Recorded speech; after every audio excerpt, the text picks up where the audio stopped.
Hello and welcome to Cupcake Addiction's Mickey Mouse Cake Pop, where I'll be showing you how to make this great Mickey Mouse Cake Pop, the perfect accompaniment to our Minnie Mouse Cake Pop and sure to please the Mickey and Minnie fans in your family. Tools and equipment that we will be using today, I've got a cake pop ball. Now I've got that pre-rolled. We do have a great recipe and tutorial for getting your cake pops to this consistency, ready to decorate on our channel, so I will leave a link to that in the description box below. I will also mention this has been refrigerated for at least 15 to 20 minutes from being made, so it's quite firm to touch. I've got 2 teaspoons, I've got a toothpick or cocktail stick, I've got a couple of Lollypop sticks and just a knife. I've got some melted red candy melts, some melted black candy melts, a little bit of melted white chocolate and some mini Oreo cookies. Let's get started. The first thing we want to do is we want to stick those mini Oreo cookies into our Mickey Mouse head. So I'm going to just slice the Oreo in half. You can twist it if you like. I just like to slice it because I get less breakages that way. And just scrape off any excess Oreo cream. I can pop that down there for later. And then take your knife and just make a bit of an operation here. Make a small incision into Mickey's head on either side so that you know where you're going to place your Oreos. Now we want to take those Oreos, you want the very flat side of your Oreo, so not the one with the logo on it. You want the flat side to be what faces forward. It'll give you that lovely Mickey ear shape. Press it in to the cake pop ball where you've put those 2 guidelines. And you want them to be not quite meeting up in the middle, so almost meeting up in the middle but with a little gap. Now I'm going to take those out again and I'm just going to dip them into the black candy melt. Just a little bit of black candy melt on the bottom there and slide it back in. That candy melt is going to attach those lovely Mickey Mouse ears to our cake pop ball so that they are nice and firm and they don't fall out. Pop those ones into the refrigerator for a couple of minutes just until that chocolate that's holding those ears in is completely set, and then we'll get back and continue decorating. Back from the fridge, and I'm happy that my chocolate seal is nice and set. So remembering that the front of your Mickey Mouse head is going to be the flat sides where your Oreo cream was, I want to dip the bottom of the Mickey head. So I'm going to take my candy melts, give them a good stir. Always give them a good stir just before you dip, even if you're dipping multiples, because I find candy melts, it's really quite hard to get them to stay in a lovely fluid consistency like you can with white chocolate. I've added quite a lot of Kofa, which is vegetable shortening here. It's a clear vegetable shortening.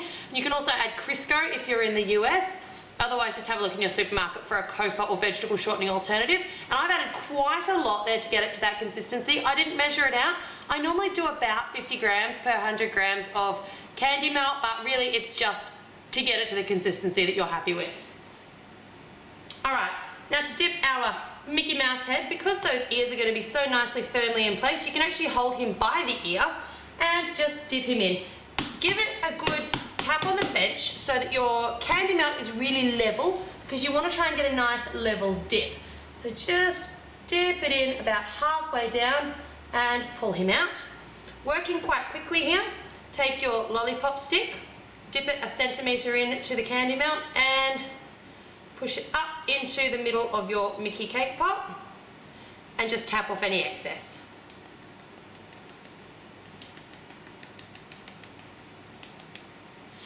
Don't tap too hard because we haven't given that chocolate seal as much time to set as we normally would after you've popped the Lollypop stick in, so just tap it quite gently and just make sure you get off the bulk of any excess. We'll set that aside in our polystyrene block where it can completely dry before we move on to black. Now that that red is completely dry, we're going to switch over for the black. And as I mentioned, it's always a great idea to give that a nice stir. Make sure that it's nice and fluid before we dip. And take our Mickey Mouse. And you want to dip him in, you're going to dip him just to meet just over that red line. So we're going to dip his ears and I guess just over halfway. Pull him out. Now I like to tap that off this way and then to the sides. So by tapping it this way, you're actually forcing that chocolate down in between those ears and you're really giving them nice definition.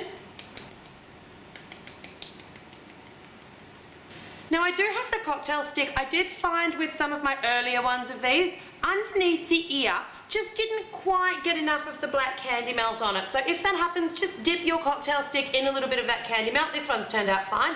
In a little bit of that candy melt and just neaten up under the ears before it dries. And if you do make a bit of a mistake or you don't have a really nice neat line there, you can just drag your finger across the front and you'll be able to neaten up that line if you've got any, I guess if it's a little bit uneven. So finally for Mickey Mouse, we're going to take that spare lollipop stick and we're just going to give him the 2 buttons on his overalls. So giving that white chocolate a little bit of a stir. And we're just going to make 2 sort of long ovally looking white chocolate dots.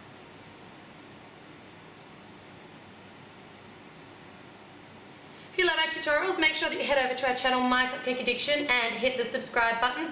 We've got lots of great stuff coming out as far as cake pops and cupcakes go, and we would love to have you stop by.